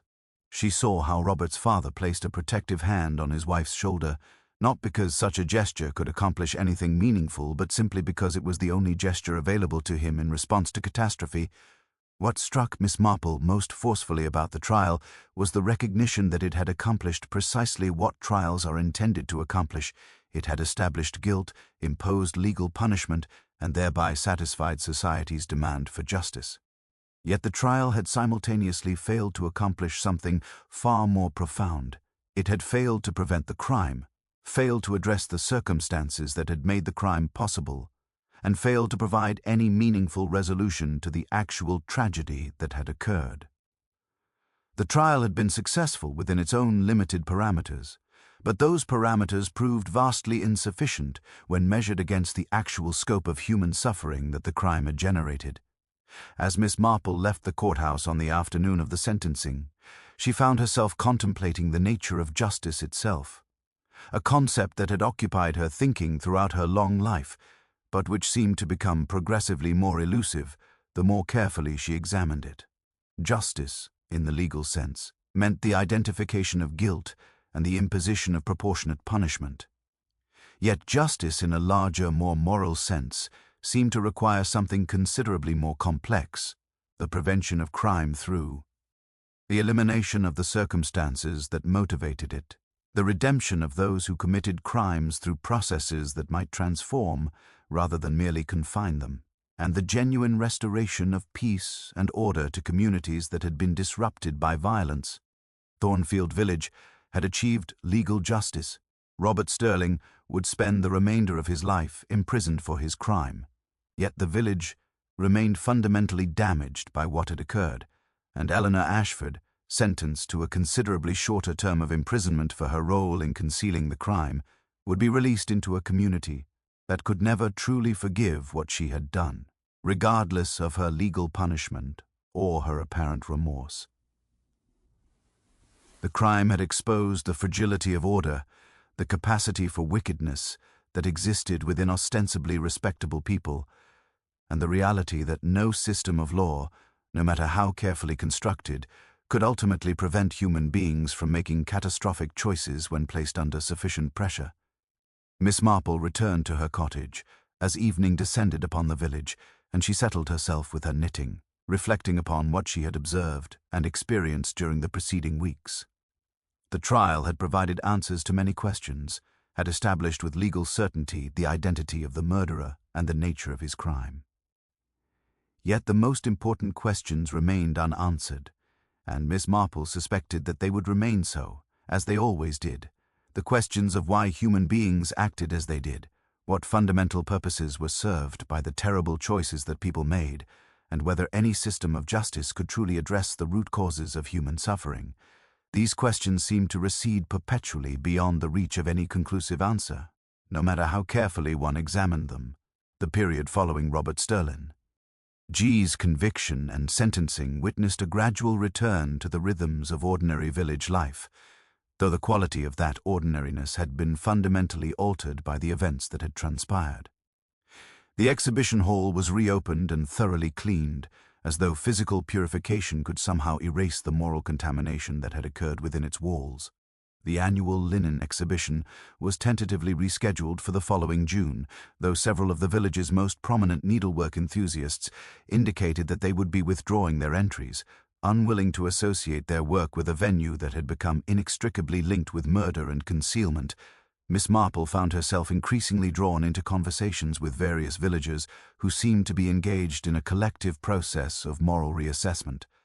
Mrs. Pemberton, the twice-disappointed exhibitor, visited Miss Marple's cottage on a grey afternoon in November, ostensibly to discuss arrangements for the following year's exhibition, but in reality seeking some form of reassurance or validation regarding the village's fundamental character. Mrs. Pemberton expressed her concern that Thornfield had been permanently tainted by the crime, that outsiders would forever view the village as a place where murder had occurred and where a respected widow had proven capable of obstructing justice. She seemed to expect Miss Marple to offer some form of consolation or perspective that might mitigate this anxiety. Miss Marple, having listened with her characteristic attentiveness to these concerns, offered an observation that was characteristically both simple and profoundly unsettling. She noted that every village, every community of human beings gathered together in any location for any duration of time, contained within itself the capacity for crime and wickedness. The difference between Thornfire, Eld, and countless other communities was not that Thornfield harbored wickedness while others did not, but rather that Thornfield's wickedness had been exposed to scrutiny and had been addressed through the mechanisms of law and justice. In this respect, Miss Marple suggested, Thornfield might actually be considered more honest about the human condition than many communities that successfully concealed their moral failures behind facades of respectability.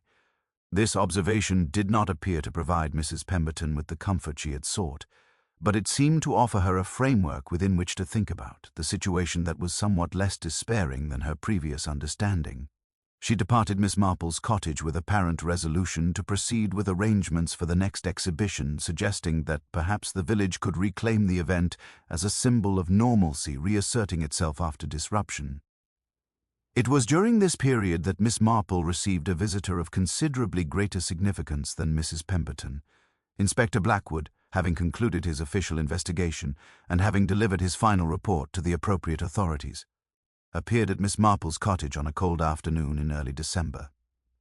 The inspector's demeanor had undergone a subtle but discernible change since their previous interactions.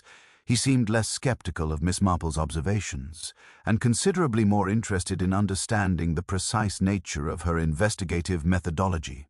Inspector Blackwood inquired, with a precision that suggested he had considered the question at some length before posing it, how Miss Marple had managed to penetrate the various deceptions that had been maintained during the initial investigation. Specifically, he wondered, what had prompted her to suspect Eleanor Ashford's involvement when all the evidence had seemed to point toward Robert Sterling as the sole perpetrator. Miss Marple, settling the inspector in her sitting room with tea and biscuits, provided an explanation that was characteristically understated yet profound in its implications.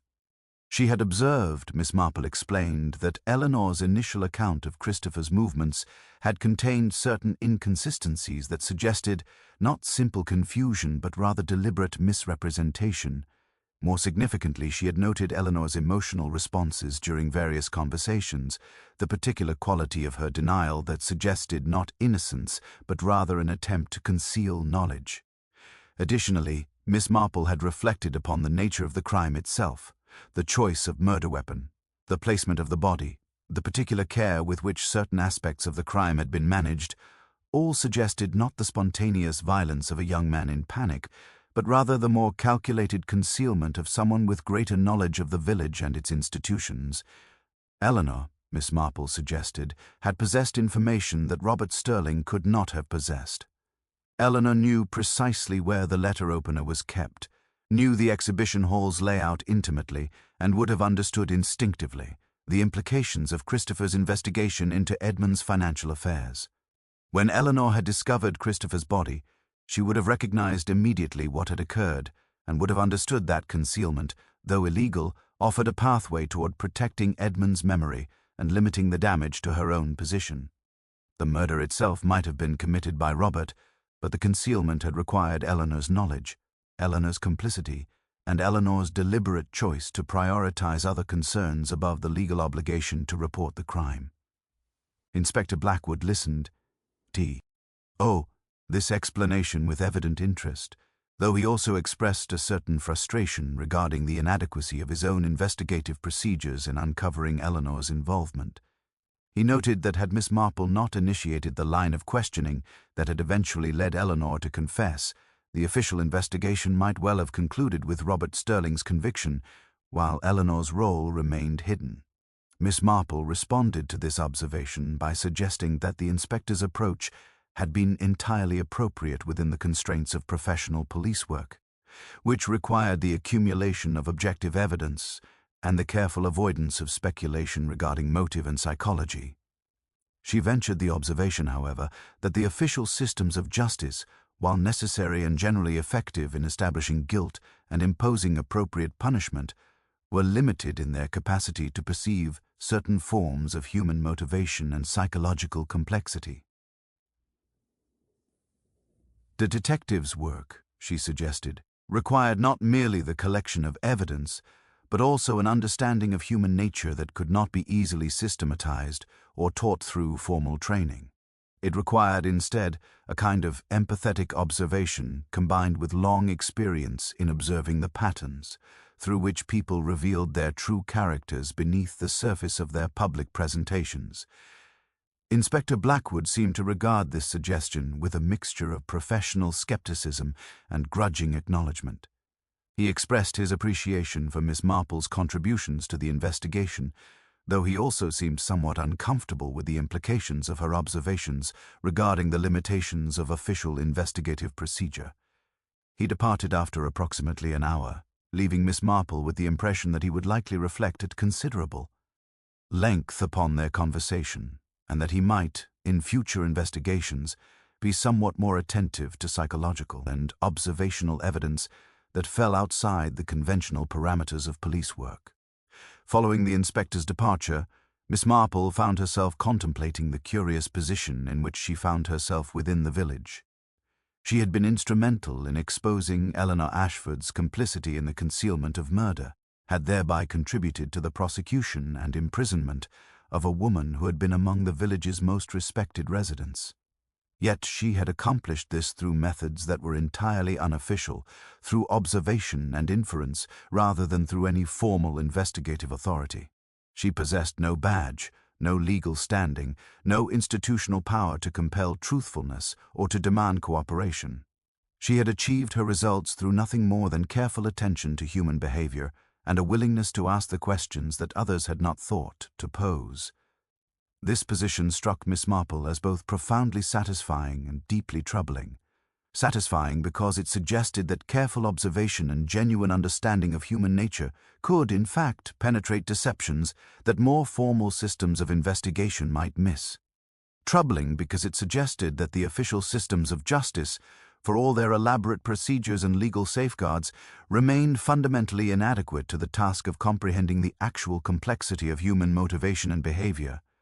If truth could be discovered through the gentle questioning of an elderly woman with nothing more than keen observation and long experience, what did that suggest about the capacity of official institutions to achieve genuine justice?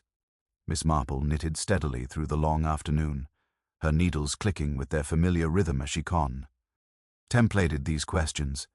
She recognized that no conclusive answers to such questions existed, that they would continue to occupy her thinking for whatever years might remain to her.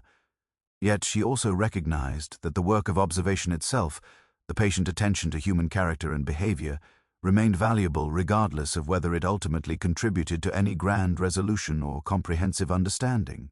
The work itself was sufficient. The pursuit of truth, though it might never achieve complete success, was nonetheless a worthy occupation for anyone capable of engaging in it.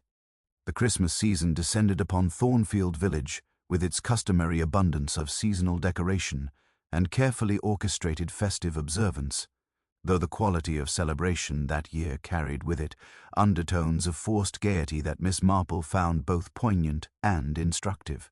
The village attempted, through a collective effort of will, to demonstrate that it had recovered from the trauma of the murder and Eleanor's imprisonment, that normalcy had reasserted itself, and that life could proceed according to its ordinary patterns despite the rupture that had occurred. Yet the attempt itself, Miss Marple observed, revealed the fragility of that normalcy and the reality that communities, like individuals, required considerable time and emotional work to process profound violations of their sense of safety and order.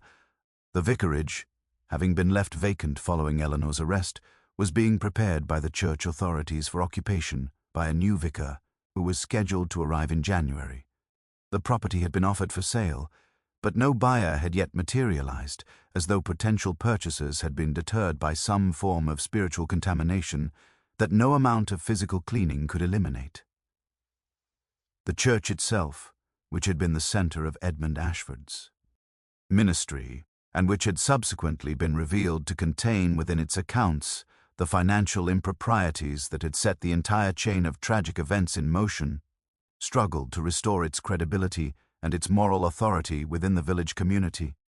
Miss Marple attended the Christmas Eve service at St. Michael's Church, as she did every year without fail, and she observed that the congregation was noticeably smaller than it had been in previous years.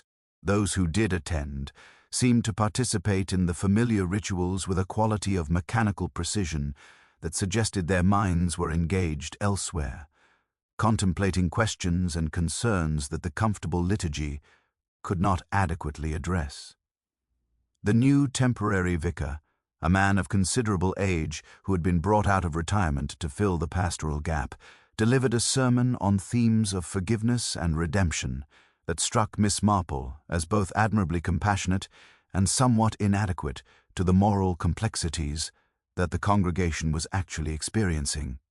In the days following Christmas, Miss Marple received word that Eleanor Ashford had been relocated to a minimum security facility following her initial imprisonment, a development that suggested the authorities had recognized her crime as fundamentally different from that of Robert Sterling, and had adjusted the conditions of her confinement accordingly. A letter arrived from Eleanor, delivered again through official channels, expressing her gratitude for Miss Marple's role in exposing the truth and her acceptance of the legal consequences of her actions. Eleanor had apparently found within the prison environment a form of spiritual peace that had eluded her in her previous life of social prominence and material comfort.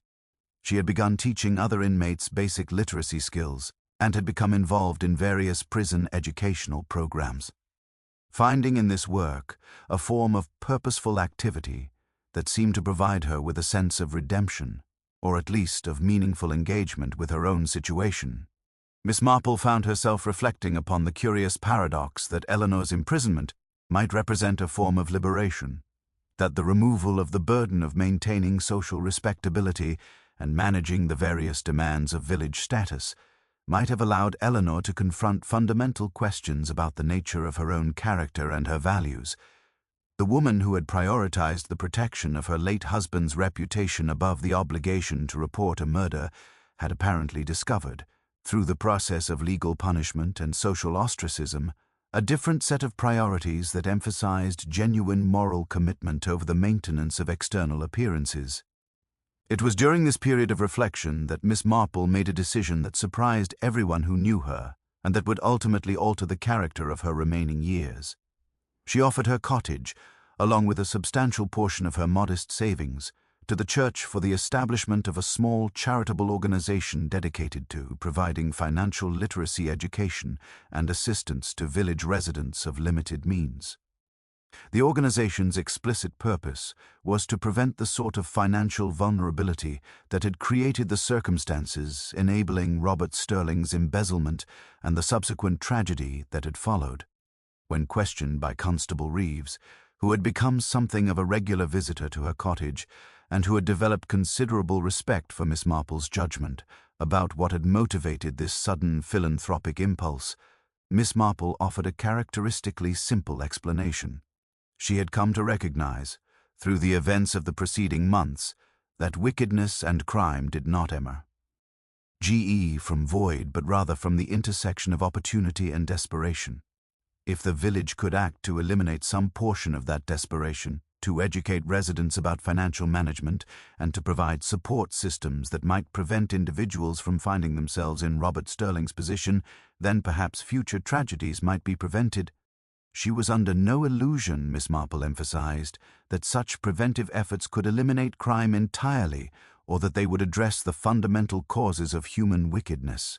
Yet even small reductions in the incidence of crime, even marginal improvements in the circumstances that motivated criminal behavior, seemed to her to represent a form of genuine contribution to human welfare. The official systems of justice were necessary and important, but they operated after the fact, after crimes had been committed and harm had been done. What was needed, Miss Marple suggested, was attention to prevention, to the circumstances that made crime possible in the first place. This initiative, while generally supported by the village community, also generated a certain amount of resistance and skepticism. Some residents questioned whether Miss Marple was attempting to absolve herself of responsibility for Eleanor's downfall by engaging in charitable work. Others suggested that her efforts represented a form of interference in personal financial matters that was both inappropriate and potentially patronizing to those being assisted. The new vicar, however, recognized the project as consistent with genuine Christian charity and offered the church's full support for its implementation. By the spring following the murder, the Thornfield Financial Education Initiative, as it came to be formally titled, had begun offering evening classes in basic bookkeeping and personal financial management. The courses were attended by a modest number of residents, primarily younger people, and those facing particular financial difficulties, who seemed to appreciate the practical assistance and the non-judgmental atmosphere in which the education was provided. Miss Marple did not teach the courses herself, recognizing that such work required both expertise and energy that she no longer possessed in abundance, but she worked closely with the volunteer instructors and maintained careful oversight of the program's development and direction. As spring turned toward summer and the date of the rescheduled linen exhibition approached, Miss Marple observed that the village appeared to be genuinely recovering from the trauma of the murder and its aftermath. The scandal had not been forgotten. It would never be entirely forgotten, as such events inevitably become part of a community's historical consciousness and collective memory. Yet the community had demonstrated a capacity to move forward, to acknowledge what had occurred while simultaneously finding ways to proceed with the ordinary business of living. Mrs. Pemberton, despite her earlier concerns, submitted entries for the exhibition and indeed won first prize for a particularly fine example of Madeira work that she had begun before the murder and completed during the months of psychological recovery that followed. Miss Marple attended the rescheduled exhibition as she always did, standing near the displays and examining the needlework with her characteristic attention to technique and execution. The exhibition seemed diminished in some indefinable way, as though the violent disruption of the previous year had left an indelible mark upon it. Yet it also seemed, in its way, more genuinely meaningful than such exhibitions typically were, because the community had now demonstrated that it possessed the resilience to recover even from profound moral and psychological trauma, and that the seemingly fragile structures of civilization could persist even when subjected to significant disruption. As Miss Marple made her way through the exhibition, she found herself thinking about Christopher Ashford, whose body had lain in the storage room of this very building, whose investigation into his brother's financial affairs had set in motion the chain of events that had culminated in his own death. Christopher was gone, his investigation unfinished, his death having prevented him from ever fully understanding the scope of the improprieties that he had begun to uncover. Yet his death had also, paradoxically, brought to light the truth that his investigation had been designed to expose, though through mechanisms far more violent and tragic than he could have anticipated.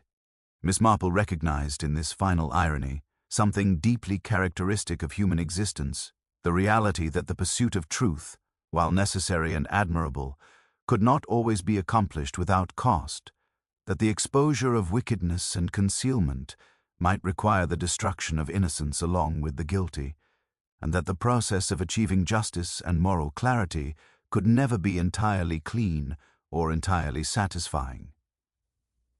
Yet the pursuit continued nonetheless, as it must, because the alternative was to permit wickedness to persist unchecked and to allow communities to be corrupted from within by undiscovered crime and unaddressed moral failure. The exhibition continued through the afternoon, and Miss Marple remained present throughout, her knitting needles clicking softly as she observed the visitors, noted their reactions to the various displayed works, and filed away in her extraordinary memory the small details of human behavior that collectively revealed the character of the community and the individuals who composed it. The murder was past, justic. E had been served in its official capacity. The village had begun its recovery. Yet the work of observation remained constant, endless, and utterly essential to any genuine understanding of human nature in all its complexity. The autumn of the year following the murder brought with it a quality of settled routines and the gradual restoration of Thornfield Village to what might be termed its ordinary functioning, though Miss Marple remained acutely aware that the community had been fundamentally altered by the events that had transpired. The new vicar, Reverend Michael Thornton, had established himself with considerable competence and genuine pastoral concern, though he operated necessarily in the shadow of Edmund Ashford's long tenure and the subsequent revelation of the financial improprieties that had occurred during Edmund's administration.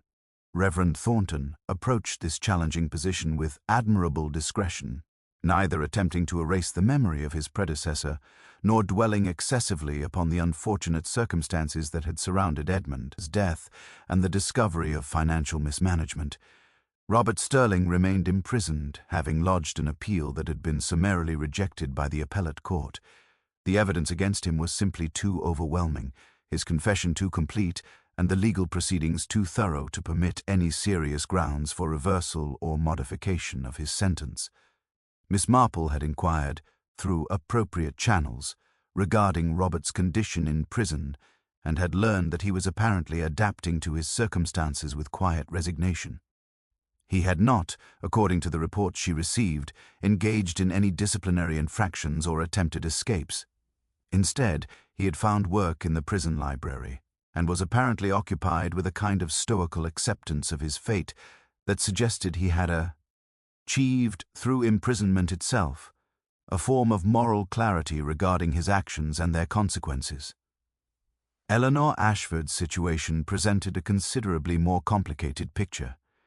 She was scheduled to be released from prison within approximately 2 years, having served the portion of her sentence that was deemed appropriate for her specific crime and circumstances. As her release date gradually approached, Eleanor found herself confronting the question of what would become of her following her re-entry into the community that had known her in her previous position of social prominence and respectability. The vicarage had been sold to a London businessman who had decided to convert it into a holiday residence. Eleanor would find no home awaiting her at the location that had been the center of her life for many years. Miss Marple had begun corresponding with Eleanor with increasing frequency, and through these exchanges she had come to understand the profound psychological transformation that Eleanor had undergone during her imprisonment. Eleanor spoke, in her letters, of having discovered dimensions of meaning and purpose that her previous life of social prominence had never provided. She had become deeply engaged with Christian theology, not in the superficial manner of church attendance and social observance, but rather in the serious and demanding work of attempting to understand forgiveness, redemption, and the possibility of moral transformation following serious moral failure. Eleanor had written to Miss Marple that she no longer believed she would be able to resume anything approximating her previous position within village society. The stigma of her imprisonment, combined with her role in concealing a murder, would necessarily exclude her from the social circles that had once been her domain. Yet Eleanor expressed, surprisingly, that this exclusion did not distress her as it once would have. She had come to recognize that the social prominence she had previously valued had been based upon a kind of fundamental deception, an elaborate maintenance of appearances designed to conceal the actual complexities and moral compromises that characterized her genuine internal life. What Eleanor had discovered during her imprisonment was the possibility of genuine authenticity, of living without the constant burden of managing how others perceived her, and of maintaining the facade of perfect respectability. She had begun to consider, she wrote to Miss Marple, the possibility that following her release, she might undertake some form of charitable or service work, perhaps assisting other women who had been incarcerated or who found themselves in situations of moral or financial crisis. This possibility seemed to offer Eleanor a form of purposeful existence that connected directly to the moral lessons she had learned through her own experience of legal punishment and social ostracism. Miss Marple had responded to these letters with her characteristic combination of encouragement and gentle skepticism. She noted that Eleanor's vision of a redemptive future was admirable, but also cautioned that the actual experience of reintegration into village society might prove considerably more difficult and more psychologically demanding than Eleanor's current perspective, conditioned as it was by the relative safety and structure of prison life, might permit her to anticipate. Miss Marple suggested that Eleanor should prepare herself for the possibility that many village residents would be unwilling to forgive her actions or to accept her in any capacity other than as a shameful reminder of the moral failures that had been exposed through the events surrounding Christopher's murder. The response that Miss Marple received from Eleanor suggested that Eleanor had indeed considered these possibilities and had arrived at a position of remarkable equanimity regarding them. Eleanor wrote that she would not attempt to force her reintegration into village society or to demand that those who had been disturbed by her actions should accept her return with enthusiasm. Instead, Eleanor proposed to establish herself modestly, perhaps taking a small cottage at the periphery of the village, and to offer her services in whatever capacity might prove acceptable to the community.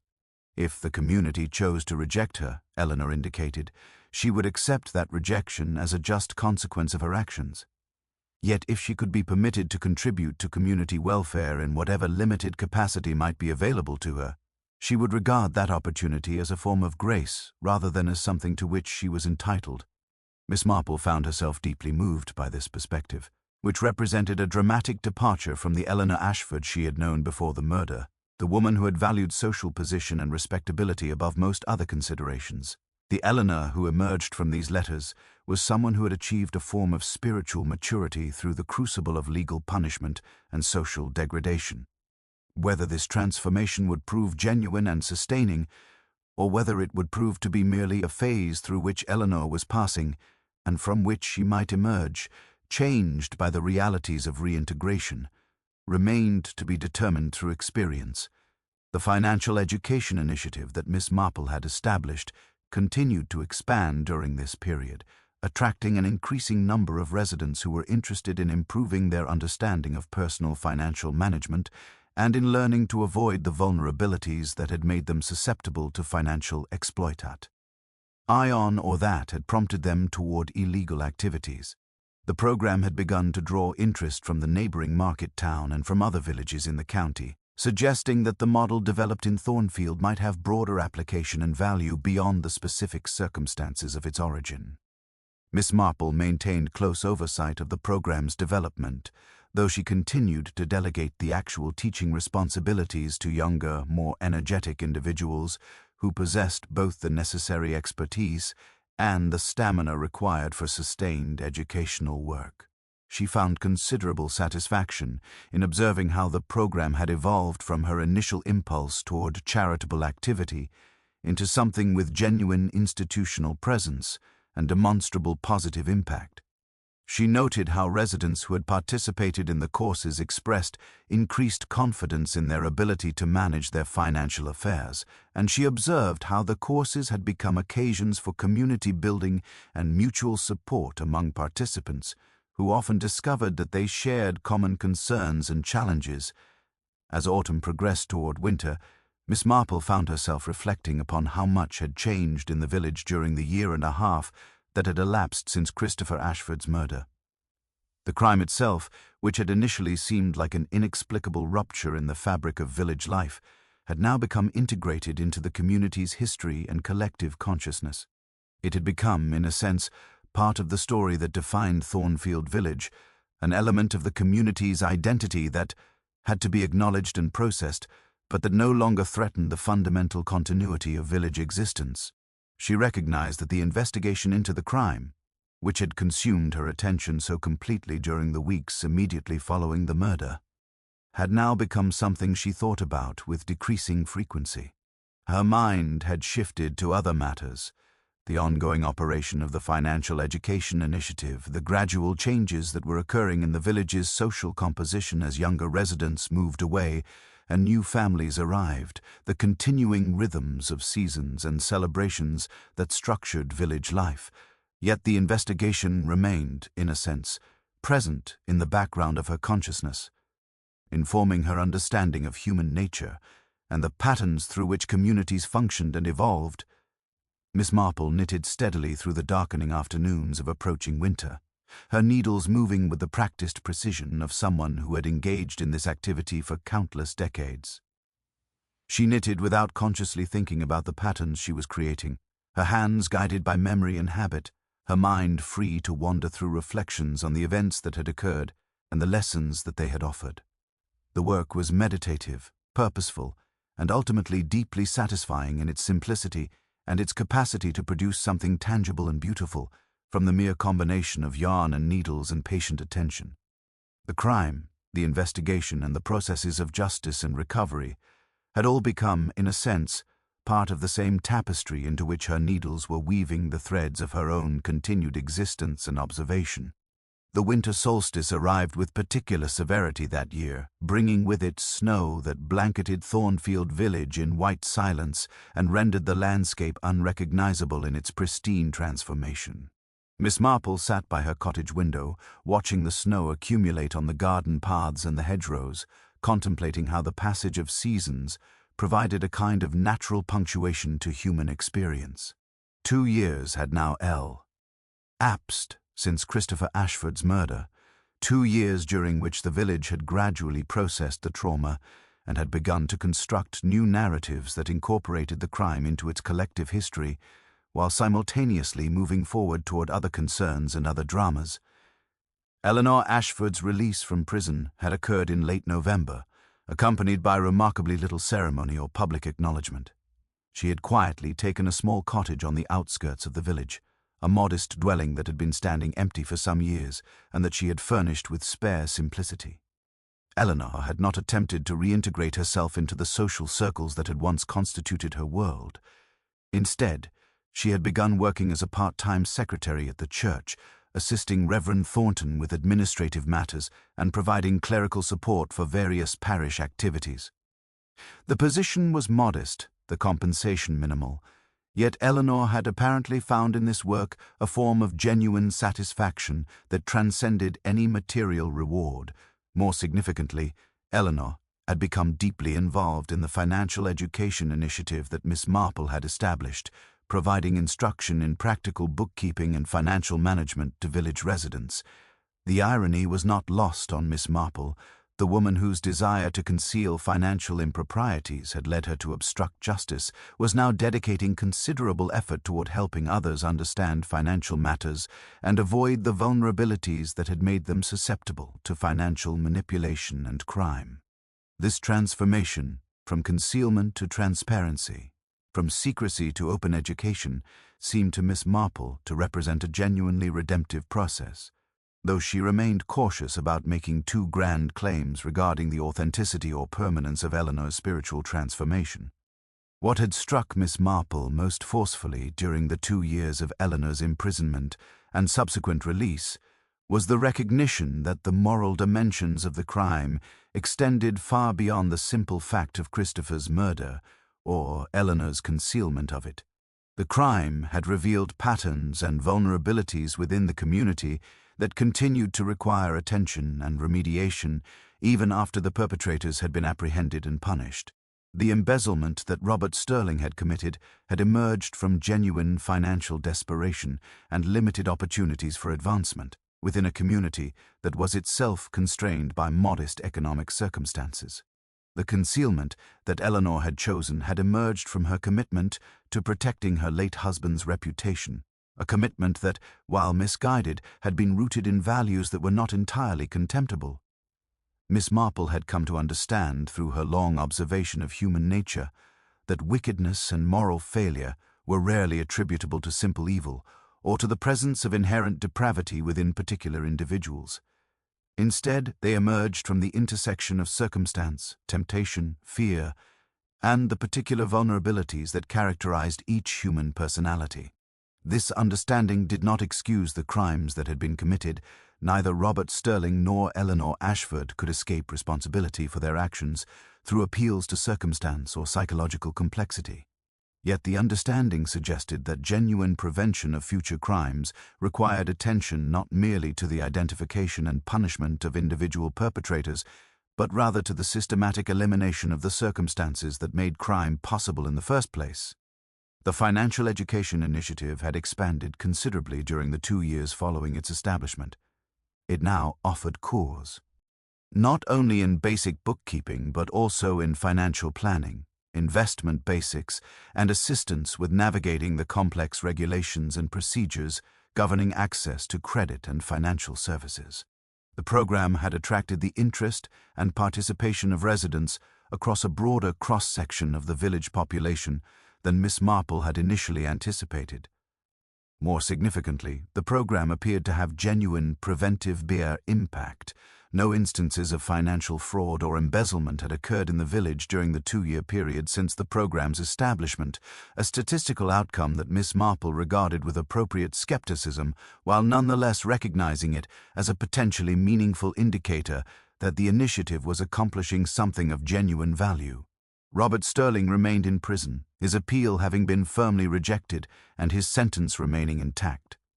Miss Marple had learned through her inquiries that Robert had achieved a kind of philosophical acceptance of his imprisonment. He had married, somewhat surprisingly, a woman who had been employed as a prison counselor and who had subsequently left her position to pursue other work. The marriage suggested that Robert possessed some capacity for normal human connection and emotional engagement, despite the terrible crime he had committed. It also suggested, perhaps more significantly, that individuals were capable of transformation and redemption even following serious moral failures and criminal acts, though such transformation was neither automatic nor guaranteed. As Miss Marple reflected upon the complete narrative of the crime and its aftermath, she found herself contemplating the essential question that had occupied her thinking throughout the investigation. What was the true purpose of detective work and criminal investigation?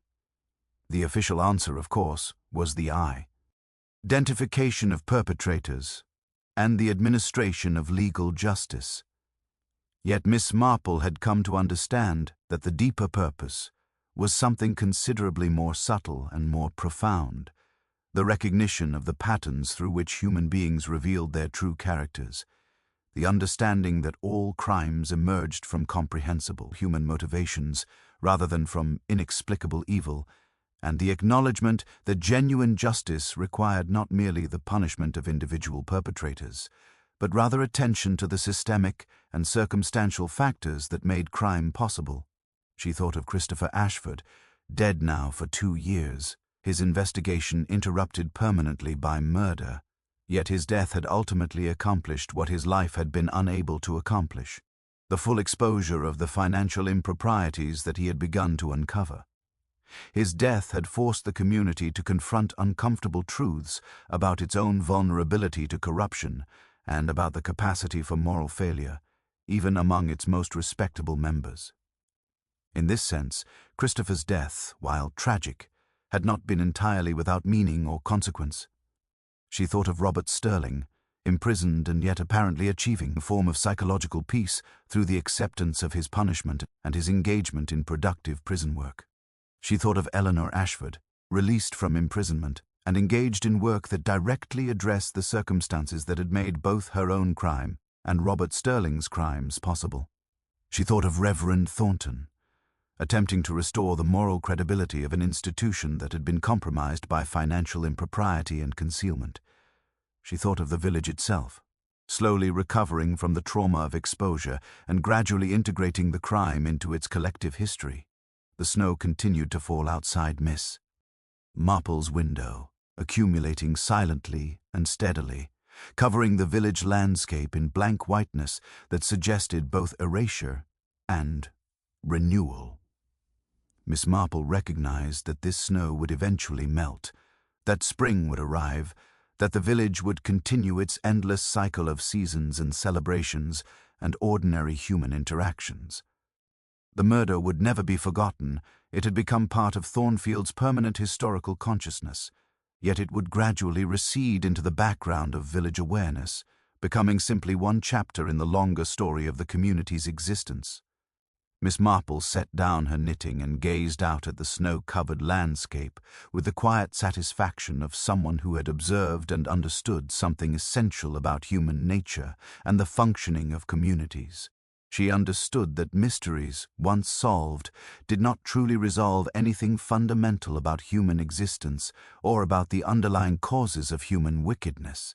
Instead, the solving of mysteries merely provided temporary clarity and allowed individuals and communities to proceed forward with their lives, carrying with them the knowledge that such terrible things were possible and the determination, or at least the hope, to prevent their recurrence. This understanding, while not entirely comforting, was nonetheless sufficient to sustain her continuing engagement with the world and her continued observation of the patterns through which human beings revealed themselves to one another. The work of observation continued, endless and essential, and Miss Marple remained, as always, attentively present to witness it.